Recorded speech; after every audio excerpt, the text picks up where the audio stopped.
Les vidéos du cycle Barista sortent toutes les 2 semaines. Si tu n'as pas vu les vidéos précédentes, je t'invite à le faire dès maintenant, cela te permettra de bien suivre. Si tu ne sais pas quoi faire en attendant la prochaine vidéo, tu peux nous rejoindre sur Discord, le lien est dans la description. Si tu as aimé cette vidéo, fais-le moi savoir dans les commentaires et partage-la sur les réseaux sociaux. Et enfin, n'oublie pas de t'abonner et d'activer la cloche. Maintenant, installe-toi, je te souhaite un bon visionnage.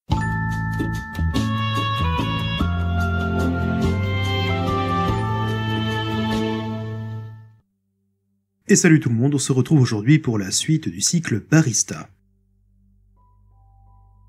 La dernière fois, nous nous sommes quittés après avoir étudié les différentes façons de dessiner des primitives. Nous enchaînons donc aujourd'hui sur le dessin de texture.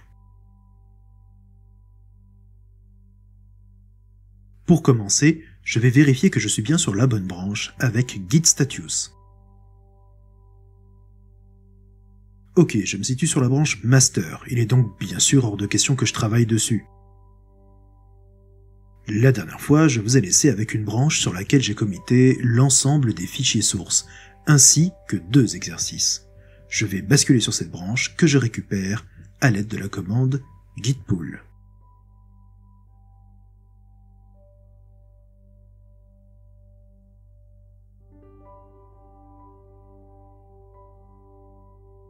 Et je bascule sur la branche en question à l'aide de git checkout.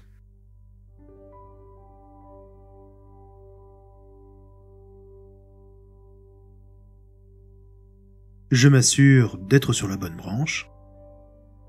C'est OK. Maintenant que l'on est sûr d'avoir notre code à jour, on peut enchaîner.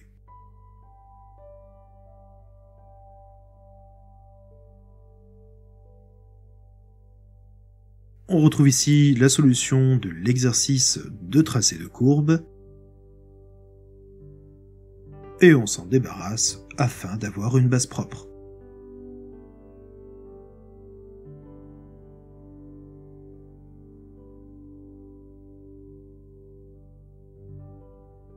On va écrire notre code entre l'appel à context.save et l'appel à context.restore.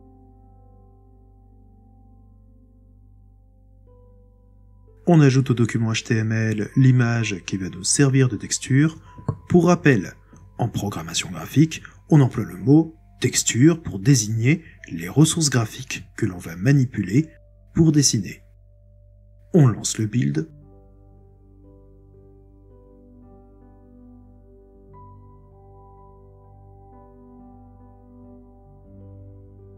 On peut voir dans l'inspecteur que notre Kirby est bien dans le HTML.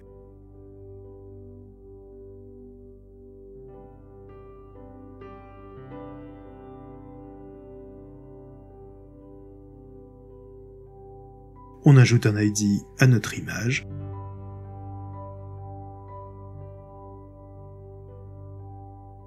Puis on retourne côté TypeScript afin de la manipuler.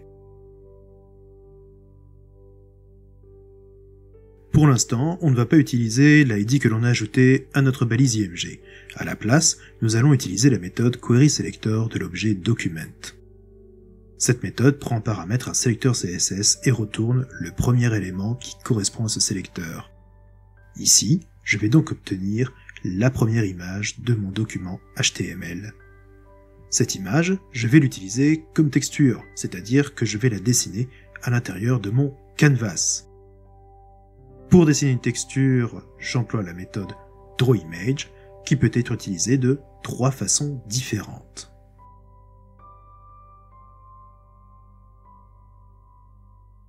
Cette méthode drawImage prend 3 paramètres. Le premier représente la texture que l'on souhaite dessiner. Les deuxième et troisième représentent les coordonnées auxquelles on souhaite dessiner la texture. On lance le build.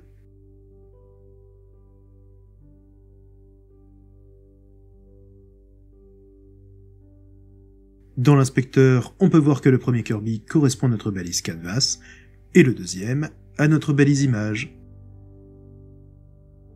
Retournons côté TypeScript pour faire un petit point sur la façon dont drawImage fonctionne, en particulier les deuxième et troisième paramètres. Ici, on dessine notre image à partir des coordonnées x égale 0 et y égale 0. Mais à quoi ça correspond? Eh bien, elles correspondent à la distance qui sépare le coin en haut à gauche du canvas du coin en haut à gauche de notre dessin. Maintenant, changeons un peu les valeurs de ces coordonnées.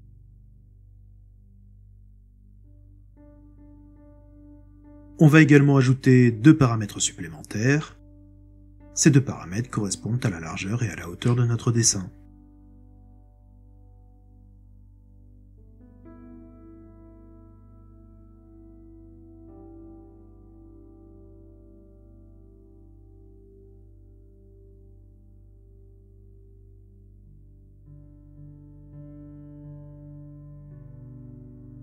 On lance le build. Comme on peut le voir ici, notre Kirby est dessiné de façon déformée.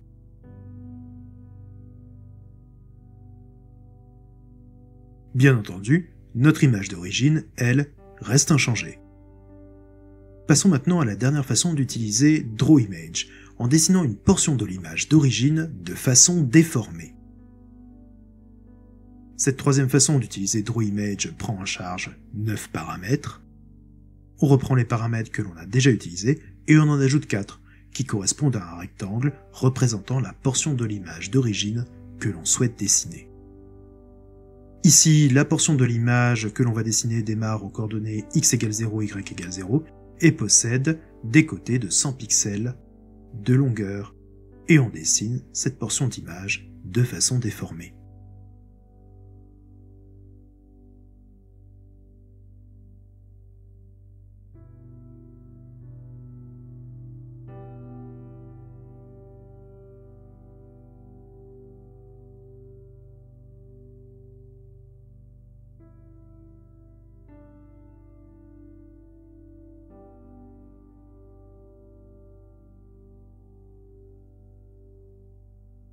On lance le build.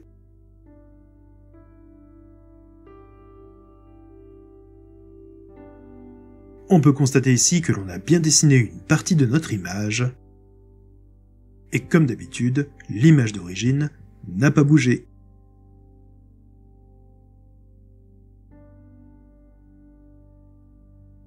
Maintenant que l'on a vu les 3 façons d'utiliser DrawImage, on va apprendre à rajouter des ombres portées à notre dessin.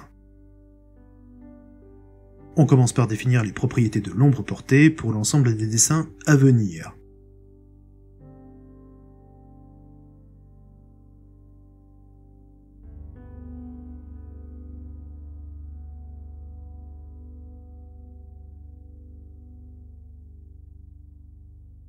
La propriété Shadow Blur sert à définir la valeur du floutage de l'ombre, on lui donne la valeur 10.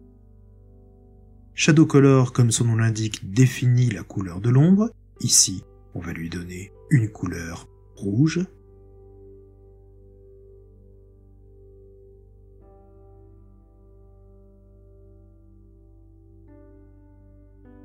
La propriété Shadow Offset X sert à définir le décalage en X que l'ombre aura par rapport au dessin. L'unité est le pixel.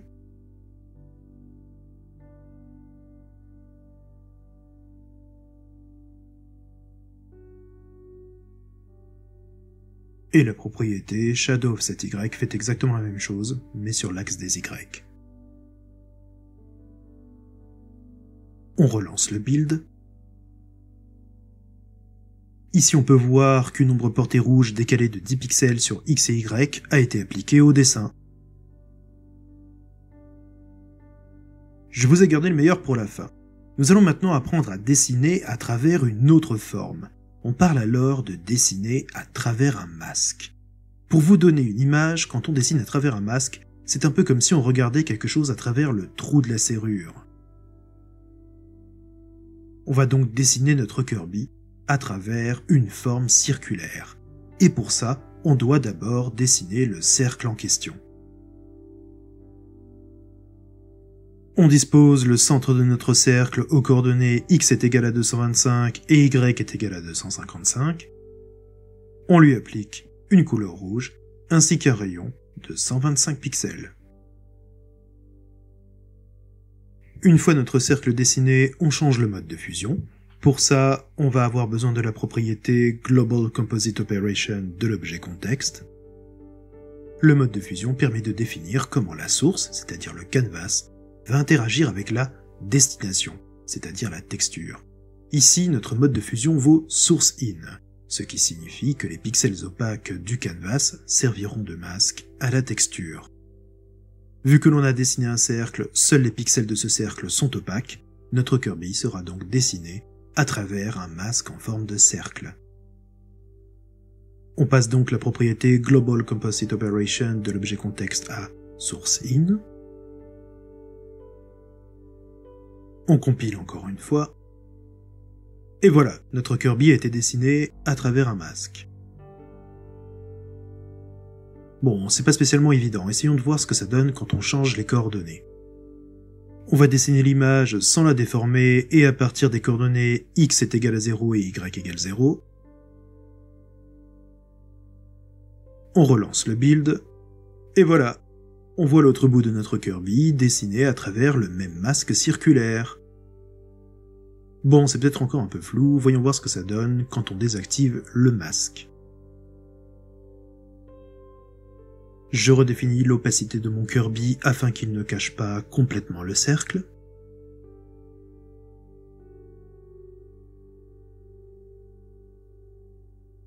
Maintenant on peut voir la position du masque, notre cercle, et celle du contenu qui est dessiné à travers lui, notre Kirby.